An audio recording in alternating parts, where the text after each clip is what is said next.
નમસ્કાર મિત્રો, જય માતાજી. અત્યારે આપણે વહેલી સવારે દુકાન નંબર 32 પર પાદા એપીએમસી પર આવ્યા છે. અહીંયા આગળ સરસ મજાના ગિલોડા છે. આ એકદમ કાલી ગિલોડા છે, એકદમ તાજા લીલા અને જોરદાર છે. હવે સંજયભાઈ, આનું શું માર્કેટ છે? કાલી ગિલોડા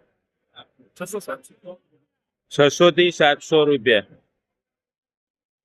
600 થી 700 રૂપિયા 20 કિલો ગિલોડાનો ભાવ છે. અને આ છે સંજય કાકા છે, દુકાનના માલિક છે. આ ખેડૂત મિત્ર છે. ઘણા બધા જથ્થામાં કોથળા ગિલોડા છે. અત્યારે વહેલી સવારે 4 વાગે. અને આ ભરૂચી રીગન 10 રૂપિયા. ભરૂચી રીગન છે, એ પણ ઢગલા છે. અહીંયા આગળ માત્ર ને માત્ર 10 રૂપિયા 1 કિલોનો ભાવ છે. અને એકદમ તાજા અને ફ્રેશ પૂરા રીગન છે. અને આ બધા ખેડૂત મિત્રો છે ત્યાં આગળ. દુકાન નંબર 32 પાદરા એપીએમસી.